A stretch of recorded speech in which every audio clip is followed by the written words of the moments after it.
कि हम पुनः ईश्वर के साथ अपने संबंधों को नवीन बना सकते हैं।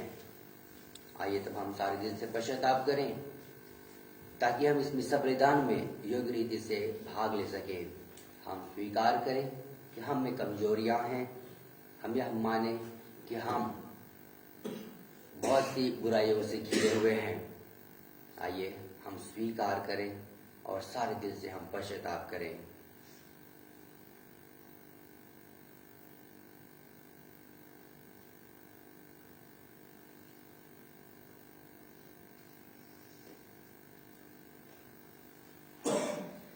हे भाइयों बहनों, मैं सर्वशक्तिमान ईश्वर और आप लोगों के सामने स्वीकार करता हूँ कि मैंने मन, वचन और कर्म से तथा अपना कर्तव्य पूरा न करने से अपने भारी कसूर से घोर पाप किया है।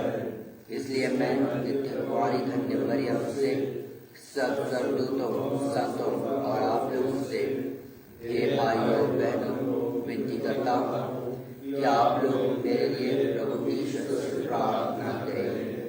सर्वशक्तिमान ईश्वर हम लोगों पर दया करे और हमारे पाप क्षमा कर हमें अनंत जीवन प्रदान करे।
कल्याण का स्रोत है। तूने उपवास, प्रार्थना और दीक्षा दान को हमारे पापों की औषधि ठहराया है। हमारी दुर्गति पर दया दृष्टि डाल कि जो लोग दोषी अंतःकरण के कारण झुके हैं उन्हें तेरी दया ऊपर उठाए रहे। हम यह प्रार्थना करते हैं अपने प्रभु तेरे पुत्र यीशु ख्रीस्त के द्वारा, जो तेरे तथा पवित्र आत्मा के संग एक ईश्वर होकर युगानुयुग जीते और राज्य करते हैं।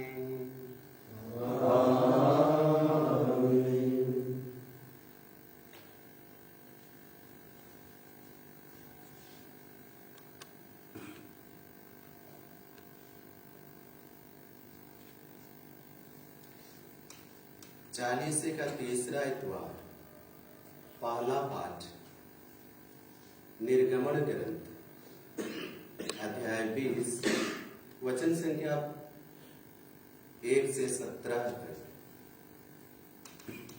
ईश्वर मूसा को अपनी आज्ञाएं देता है। ईश्वर ने सिनाई पर्वत पर मूसा से यह सब कहा, मैं प्रभु तुम्हारा ईश्वर हूं। मैंने तुमको मिस्र देश से गुलामी के घर से निकाल लिया है। मेरे सिवाय तुम्हारा कोई ईश्वर नहीं होगा। अपने लिए कोई देव मूर्ति मत बनाओ। ऊपर आकाश में या नीचे पृथ्वी तल पर या पृथ्वी के नीचे के जल में रहने वाले किसी भी प्राणी अथवा वस्तु का चित्र मत बनाओ। उन मूर्तियों को दंडवत करके उनकी पूजा मत करो, क्योंकि मैं प्रभु तुम्हारा ईश्वर हूं। ऐसी बातें सहन नहीं करता जो मुझसे बैर करते हैं। मैं तीसरी और चौथी पीढ़ी तक उनकी संतति को उनके अपराधों का दंड देता हूँ। जो मुझे प्यार करते हैं मैं और मेरी आज्ञाओं का पालन करते हैं, मैं 1000 पीढ़ियों तक उन पर दया करता हूँ। प्रभु अपने ईश्वर का नाम व्यर्थ मत लो, क्योंकि जो व्यर्थ ही प्रभु का नाम लेता है प्रभु उसे अवश्य दंडित करेगा। विश्राम दिवस को पवित्र मानने का ध्यान रखो। तुम 6 दिनों तक परिश्रम करते रहो और अपना सब काम करो, परंतु 7वां दिन तुम्हारे प्रभु ईश्वर के आदर में विश्राम का दिन है। उस दिन ना तो कोई काम करो, ना तुम्हारा पुत्र, ना तुम्हारी पुत्री, ना तुम्हारा नौकर, ना तुम्हारी नौकरानी, ना तुम्हारे चौपाए और ना तुम्हारे शहर में रहने वाले परदेशी। 4 दिनों में प्रभु ने आकाश, पृथ्वी, समुद्र और उनमें जो कुछ भी है यह सब बनाया, और 7वें दिन उसने विश्राम किया। इसलिए प्रभु ने विश्राम दिवस को आशीष दी है और उसे पवित्र ठहराया है। अपने माता पिता का आदर करो, जिससे तुम बहुत दिनों तक उस देश में जीते रहो जिसे तुम्हारा प्रभु ईश्वर तुम्हें प्रदान करेगा।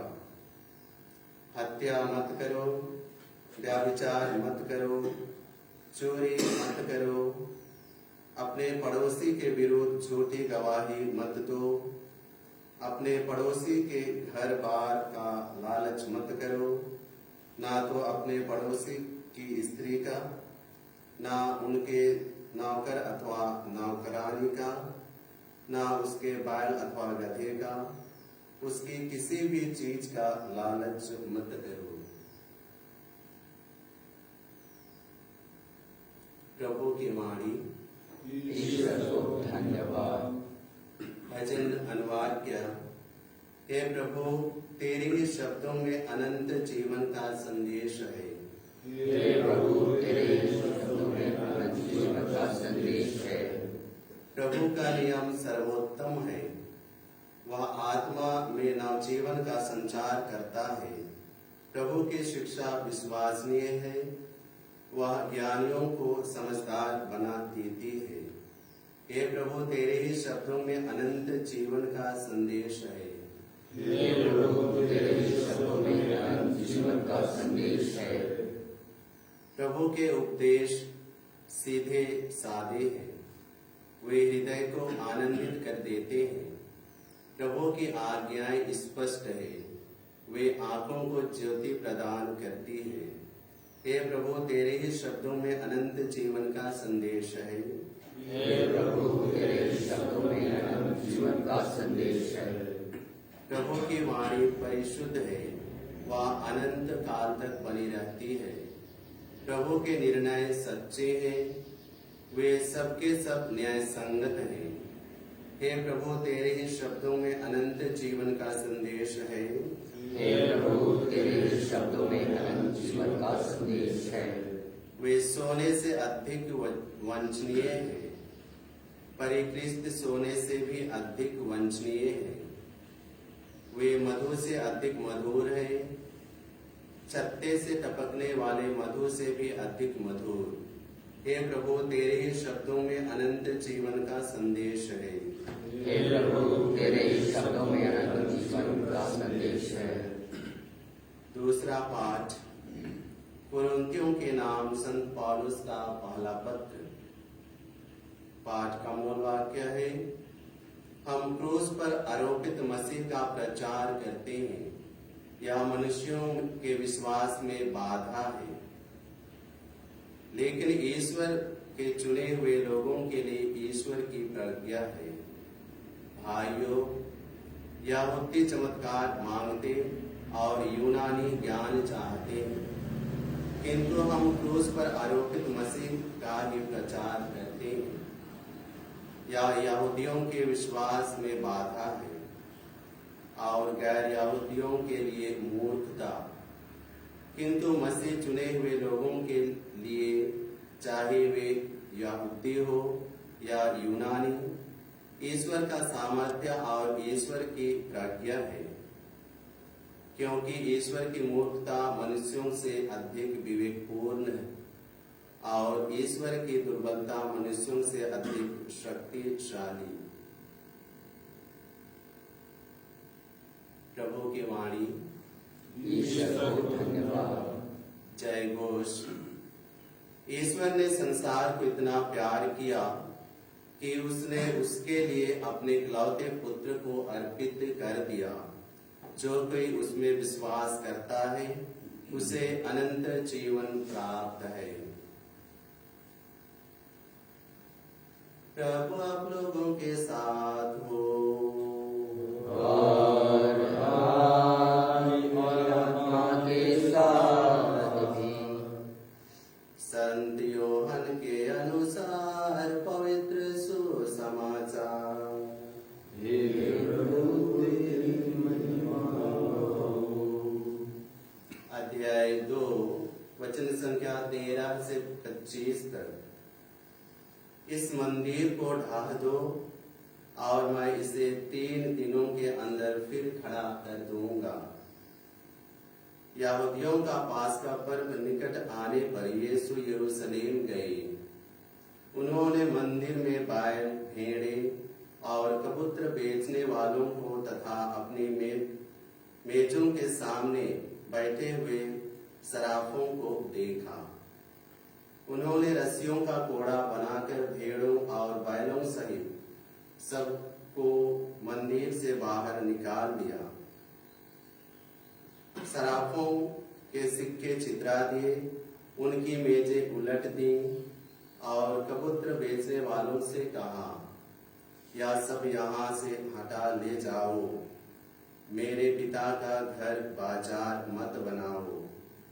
उनके शिष्यों को धर्म ग्रंथ का यह कथन याद आया, तेरे घर का उत्साह मुझे खा जाएगा। यहूदियों ने यीशु से कहा, आप हमें कौन सा चमत्कार दिखा सकते हैं जिससे हम जाने कि आपको ऐसा करने का अधिकार है? यीशु ने उन्हें उत्तर दिया, इस मंदिर को ढा दो और मैं इसे 3 दिनों के अंदर फिर खड़ा कर दूंगा। इस पर यहूदियों ने कहा, इस मंदिर के निर्माण में 40 वर्ष लगे और आप इसे 3 दिनों के अंदर खड़ा कर देंगे। यीशु तो अपने शरीर के मंदिर के विषय में कह रहे थे।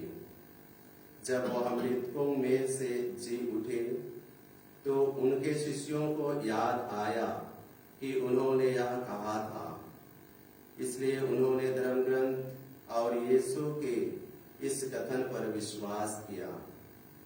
जब यीशु पास्का पर्व के दिनों में यरूशलेम में थे तो बहुत से लोगों ने उनके किए हुए चमत्कार देखकर उनके नाम में विश्वास किया, परंतु यीशु उन पर कोई भरोसा नहीं रखते थे, क्योंकि वह सबको जानते थे। इसकी जरूरत नहीं थी कि कोई उन्हें किसी मनुष्य के विषय में बताए, वह तो स्वयं मनुष्य का स्वभाव जानते थे। प्रभु का सुसमाचार। स्तुति हो।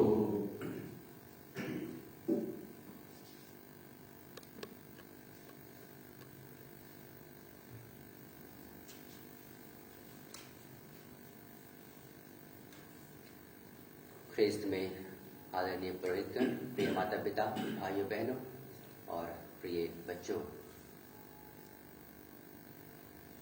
यरूशलेम की मंदिर की भव्यता देखते बनती थी। यरूशलेम का मंदिर यहूदियों के लिए गर्व की बात थी, क्योंकि वह एकमात्र ऐसा स्थान था जहां यहूदी प्रति वर्ष एक साथ इकट्ठे होते थे और बाकी अन्य दिनों में वे सभागृहों में एकत्र होते थे अपने साप्ताहिक पूजा अर्चना के लिए। मंदिर को आज हमने सुसमाचार में सुना, यीशु ख्रिस्त साफ करते हैं, सफाई करते हैं।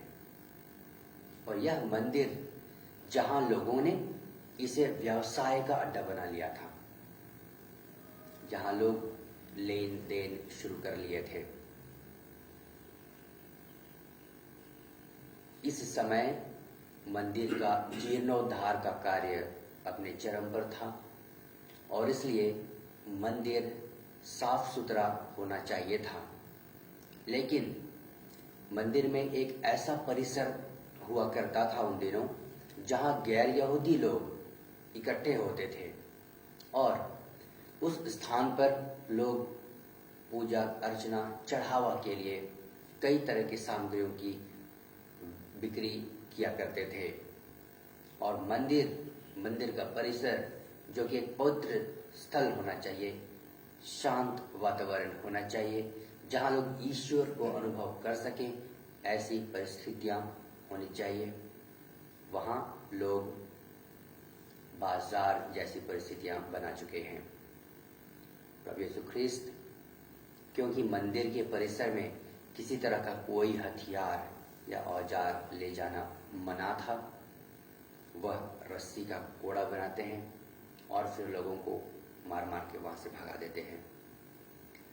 मंदिर हम सब का प्रतीक है।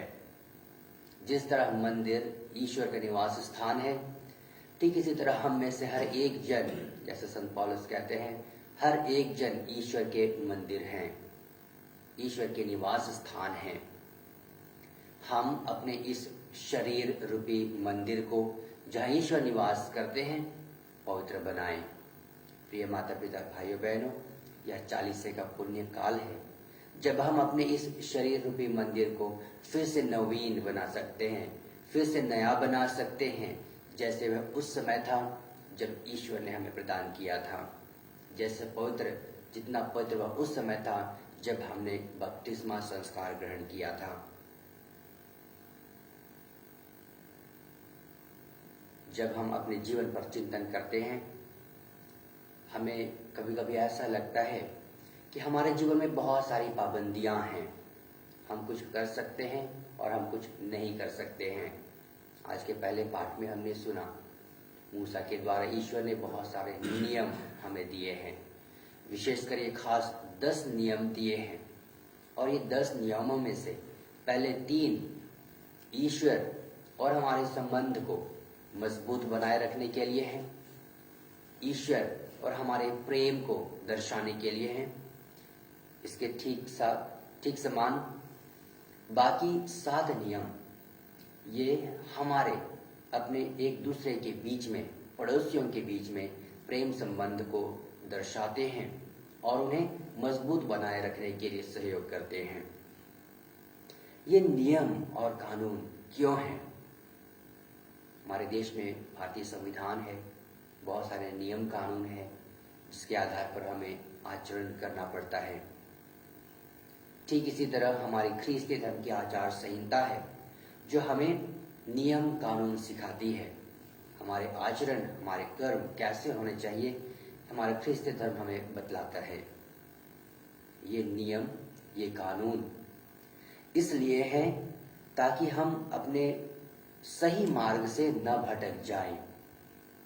ये नियम कानून इसलिए हैं कि हम ईश्वर को सही तरीके से, सही रीति से प्यार कर सकें।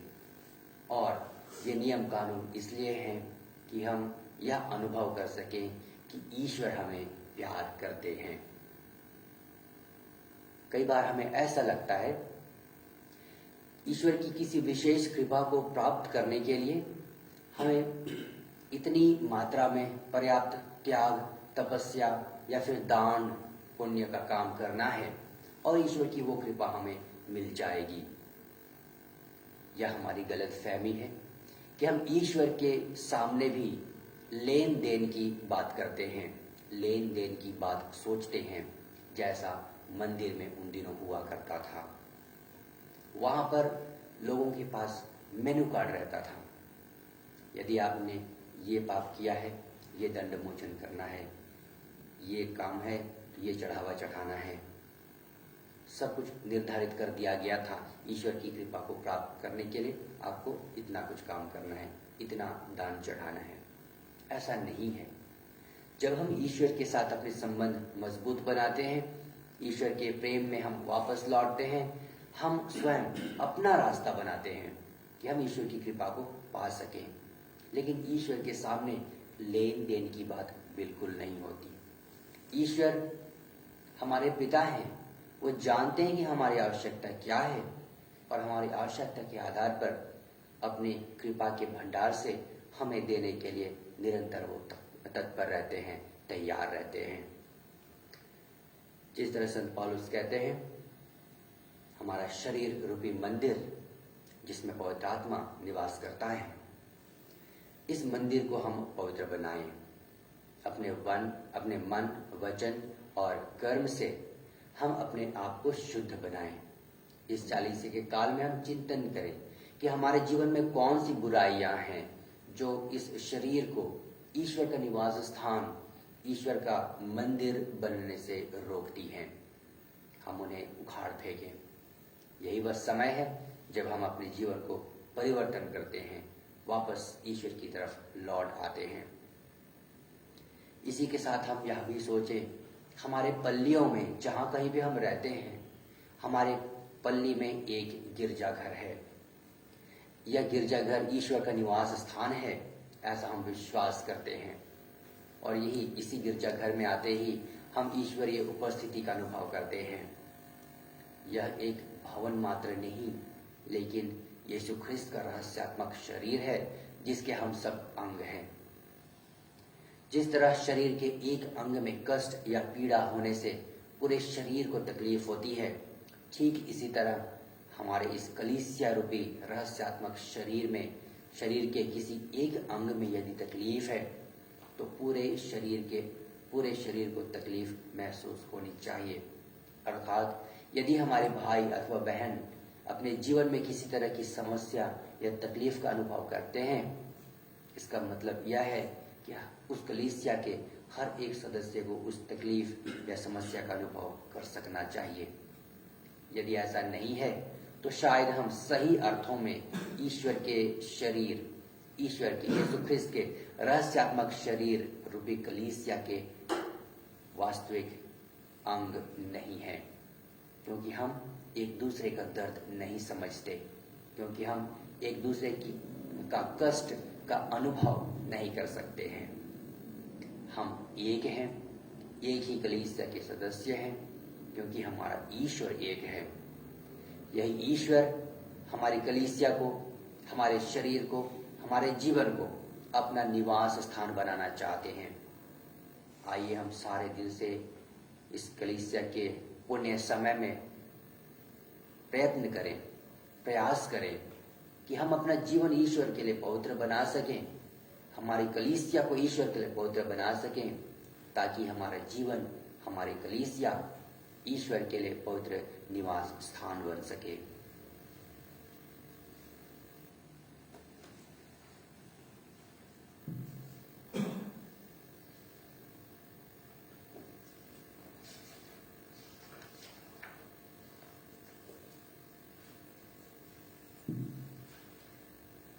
विश्वास प्रकरण के लिए मैं सर्वशक्तिमान पिता, स्वर्ग और पृथ्वी, सब दृश्य और अदृश्य वस्तुओं की सृष्टिकर्ता एक ही ईश्वर में विश्वास करता हूँ। मैं ईश्वर के इकलौते पुत्र एक ही प्रभु यीशु ख्रीस्त में विश्वास करता हूँ, जो सभी युगों के पहले पिता से उत्पन्न है। वह ईश्वर से उत्पन्न ईश्वर, प्रकाश से उत्पन्न प्रकाश, सच्चे ईश्वर से उत्पन्न सच्चा ईश्वर है। वह बनाया हुआ नहीं बल्कि उत्पन्न हुआ है। वह पिता के साथ एक तत्व है। उसी के द्वारा सब कुछ सृष्ट हुआ। वह हम मनुष्यों के लिए और हमारी मुक्ति के लिए स्वर्ग से उतरा और पवित्र आत्मा के द्वारा हमारी मरियम से देह धारण कर मनुष्य बना। उसने पोंतुस पिलातुस के समय दुख भोगा। वह हमारे लिए क्रूस पर ठोका गया।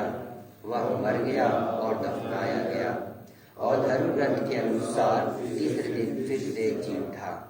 वह स्वर्ग में आरोहित हुआ और पिता के दाहिने विराजमान है। वह जीवितों और मृतकों का न्याय करने महिमा के साथ फिर आएगा और उसके राज्य का कभी अंत नहीं होगा। मैं पवित्र आत्मा में विश्वास करता हूँ। वह प्रभु और जीवन दाता है। वह पिता और पुत्र से प्रसरित होता है। पिता और पुत्र के साथ उसकी आराधना और महिमा होती है। वह नबियों के मुख से बोला है। मैं एक पवित्र कैथोलिक तथा प्रेरित कलीसिया में विश्वास करता हूँ। मैं पापों की क्षमा के लिए एक ही बपतिस्मा स्वीकार करता हूँ और मृतकों के पुनरुत्थान तथा अनंत जीवन की बाट जोड़ता हूँ। आमीन। प्रिय भाइयों बहनों, 40 के इस पुण्य काल में हमें अवसर मिलता है कि हम ईश्वर की ओर वापस लौट आएं। आइए हम अपनी तथा कलीसिया की आवश्यकताओं के लिए निवेदन करें। हम अपने संत पिता फ्रांसिस के लिए प्रार्थना करें। अपने धर्म प्रांत के चरवाहे बिशप पत्रस मिंज के लिए प्रार्थना करें। ईश्वर इन्हें सद्बुद्धि प्रदान करे, अच्छा स्वास्थ्य प्रदान करे, ताकि अपने कलीसिया रूपी रेवड़ की वे सच्ची अगुवाई कर सकें। इसके लिए हम निवेदन करें। हे पिता, हमारी प्रार्थना सुन। सारी कलीसिया के लिए हम प्रार्थना करें। सभी ख्रिस्त विश्वासी इस एहसास को पाएं कि हम में से हर एक जन ईश्वर का मंदिर है तथा कलीसिया रूपी इस मंदिर को हम पवित्र बना सकें। ईश्वर हमें ऐसी कृपा प्रदान करे। हे पिता, हमारी प्रार्थना सुन। यहाँ उपस्थित सभी ख्रिस्त विश्वासी हम ईश्वर की मार्ग पर चलते हुए उसके नियमों का पालन करते हुए यह अनुभव कर सकें कि ईश्वर हमें प्यार करते हैं और हम अपनी बुलाहट पवित्रता के जीवन के लिए बुलाए गए हैं। इसे हम पूरी तरह निभा सके, इसके लिए हम निवेदन करें। हे पिता, हमारी प्रार्थना सुन। अपने घर परिवारों में बीमार से पीड़ित माता पिता भाई बहनों के लिए प्रार्थना करें। जो बुढ़ापे से लाचार हैं उनके लिए भी हम प्रार्थना करें। ईश्वर कठिन परिस्थिति में उनका सहारा बने और अपने सामर्थ्य द्वारा उन्हें चंगाई प्रदान करे। इसके लिए हम निवेदन करें। हे पिता, हमारी प्रार्थना सुन। आइए हम कुछ क्षण मौन रहें और अपनी व्यक्तिगत आवश्यकताओं के लिए भी प्रार्थना करें।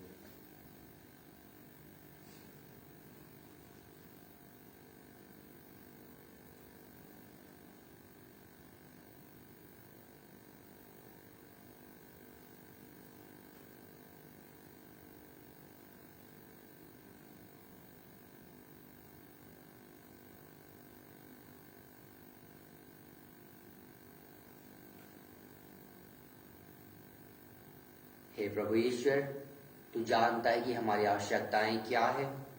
तू हमारे लिए वही करता है जो हमारे लिए सबसे अच्छा है। हमारे निवेदन सुन और उन्हें पूरा करने की कृपा कर, हमारे प्रभु ख्रीस्त के द्वारा। आमीन।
भाइयों बहनों, प्रार्थना कीजिए कि सर्वशक्तिमान ईश्वर पिता हम लोगों का यह बलिदान स्वीकार करे, प्रभु अपने नाम की स्तुति तथा महिमा के लिए और हमारे द्वारा के लाभ के लिए बलिदान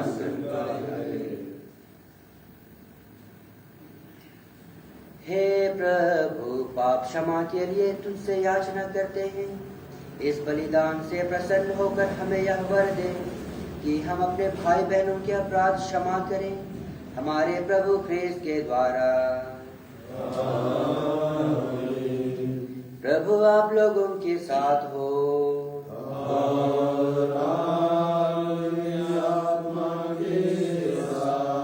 प्रभु में मन लगाइए। हम अपने प्रभु ईश्वर को धन्यवाद दें। हे प्रभु पवित्र पिता, सर्वशक्तिमान और शाश्वत ईश्वर, यह वास्तव में उचित और न्याय संगत है, हमारा कर्तव्य तथा कल्याण है कि हम सदा और सर्वत्र तुझे धन्यवाद दें। तूने अपने पुत्र पुत्रियों को हृदय परिवर्तन और शुद्धिकरण के लिए एक पवित्र अवधि प्रदान की है, ताकि संसार की भ्रांतियों से मुक्त होकर वे अस्थायी वस्तुओं का इस भांति उपयोग करें कि चिरस्थायी वस्तुओं के प्रति अनुरक्त रहें। इसीलिए समस्त दूतों व संतों के साथ मिलकर तेरी स्तुति करते हुए हम निरंतर घोषित करते हैं।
वास्तव में पवित्र है, सारी पवित्रता का स्रोत है।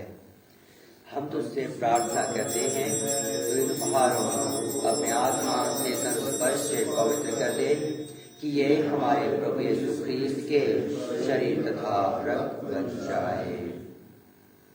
जब वे स्वेच्छा से मृत्यु के लिए सौंपे गए, उन्होंने रोटी ली, तुझे धन्यवाद दिया और रोटी तोड़कर उसे अपने शिष्यों को देते हुए कहा, तुम सब इसे लो और इसमें से खाओ, क्योंकि यह मेरा शरीर है जो तुम्हारे लिए बलि चढ़ाया जाएगा।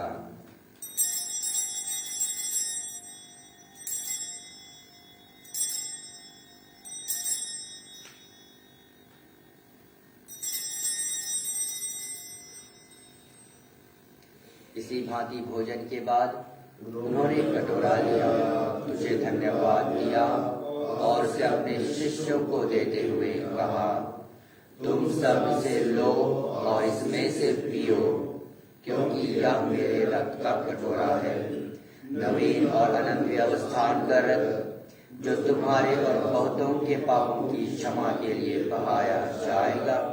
तुम मेरी स्मृति में यह किया करो।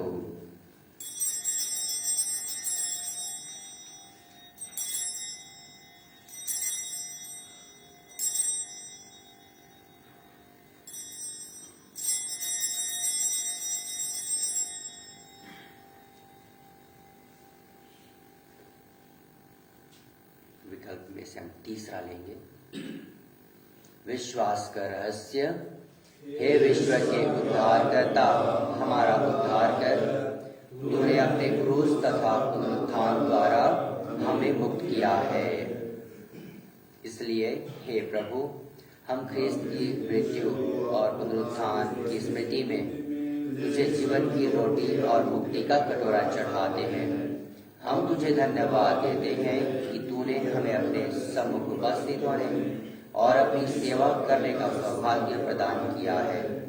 हमारा नम्र निवेदन है कि हम सब ख्रिस्त का शरीर और रक्त ग्रहण करके पवित्र आत्मा के द्वारा एकता के सूत्र में बंधे रहे। हे प्रभु, हमारे संत पिता फ्रांसिस, हमारे धर्माध्यक्ष पतरस और सभी याजकों के साथ विश्व भर में पहले अपनी कलीसिया की स्तुति ले तथा इसे प्रेम में सिद्ध बना दी। हमारे उन भाई बहनों की भी स्तुति ले जो पुनरुत्थान की आशा में प्रयोग सिधार चुके हैं। उन्हें और सभी मृतकों को अपने दर्शन का सौभाग्य प्रदान कर हम सब पर दया दृष्टि डाल के हम यह अनंत जीवन के सौभागी बने और ईश्वर की माता धन्य कुमारी मरियम, उनके वर धन्य योसेफ, धन्य प्रेरितों तथा सब संतों के साथ जो युग युग में तेरे प्रति विश्वस्त बने रहे, तेरी स्तुति और महिमा कर सके तेरे पुत्र यीशु क्रिस्त के द्वारा।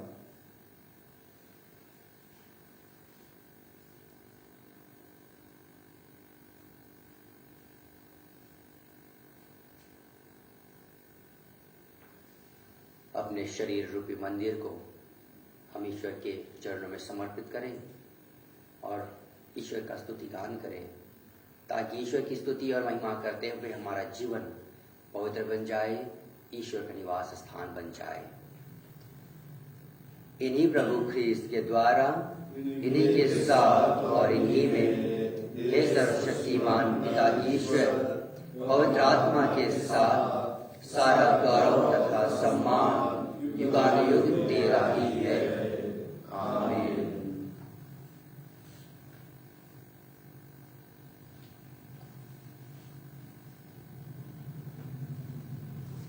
हम सब मिलकर पिता ईश्वर से प्रार्थना करें, जैसे कि प्रभु यीशु ने हमें सिखाया है।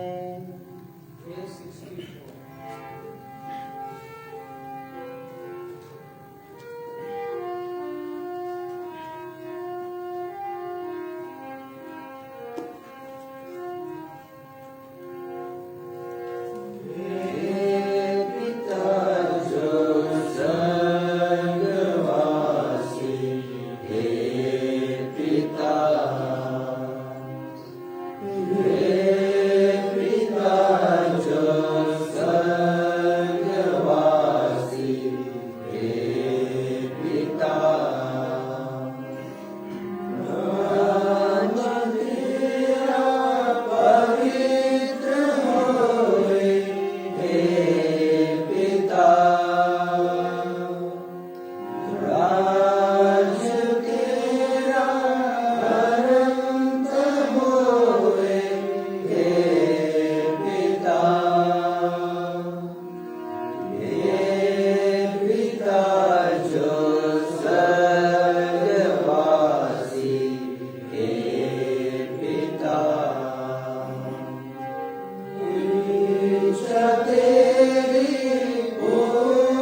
हे प्रभु, हम तुझसे प्रार्थना करते हैं, सभी बुराइयों से हमें बचा और इस जीवन में हमें कृपा पूर्वक शांति प्रदान कर।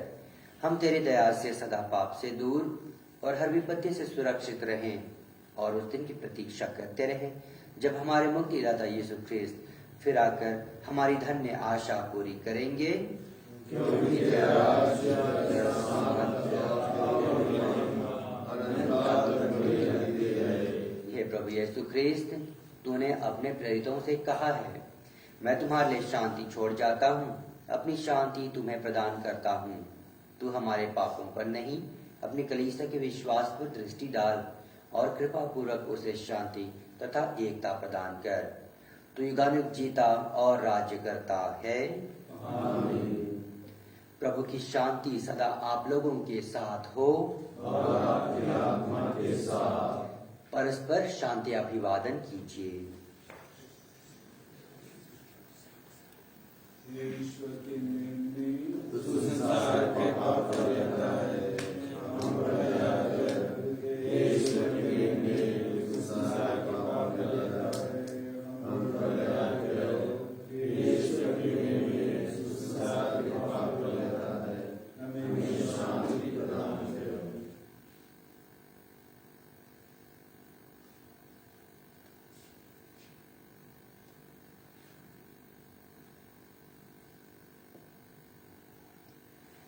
देखिए, ईश्वर का मेमना, यह वही प्रभु यीशु ख्रिस्त हैं जिन्होंने यरूशलेम के भव्य मंदिर की सफाई की। यही प्रभु हमारे हृदय मन रूपी मंदिर को स्वच्छ कर देते हैं जब वे पवित्र संस्कार के रूप में हमारे दिल में आते हैं। धन्य हैं हम सब जो प्रभु की इस भोज में बुलाए गए हैं। हे प्रभु, ईश्वर के लिए कि आप मेरे आए, एक शब्द कर दे और मेरी आत्मा चंगी हो जाएगी। F44. एक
हे विश्वमंडल के प्रभु, मेरे राजा, मेरे ईश्वर, तेरी वेदी के पास गौरैया को बसेरा मिल जाता है और अबाबील को अपने बच्चों के लिए घोंसला।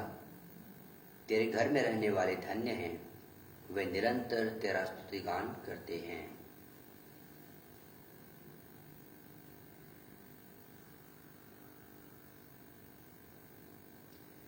हम प्रार्थना करें। हे प्रभु, हमने स्वर्गिक जीवन की धरोहर प्राप्त की है और इस पृथ्वी पर स्वर्गिक रोटी से पोषित हुए हैं। इन संस्कार के प्रभाव से हम भला आचरण कर सकें, यह विनय सुन ले हमारे प्रभु ख्रीस्त के द्वारा। हे प्रभु, अपने विश्वासियों का हृदय संचालित कर, अपने सेवक सेविकाओं को यह कृपा प्रदान कर कि वे तेरे तथा पड़ोसी के प्रति प्रेम में दृढ़ रहते हुए तेरी आज्ञाओं का पूरा पूरा पालन कर सकें। हम यह प्रार्थना करते हैं अपने प्रभु ख्रीस्त के द्वारा। प्रभु आप लोगों के साथ हो।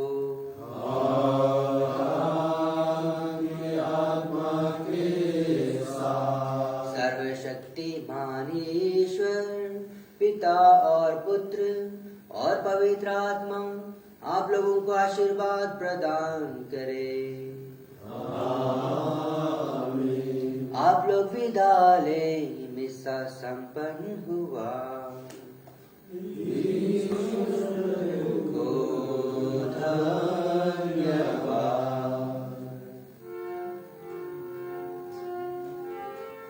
Q45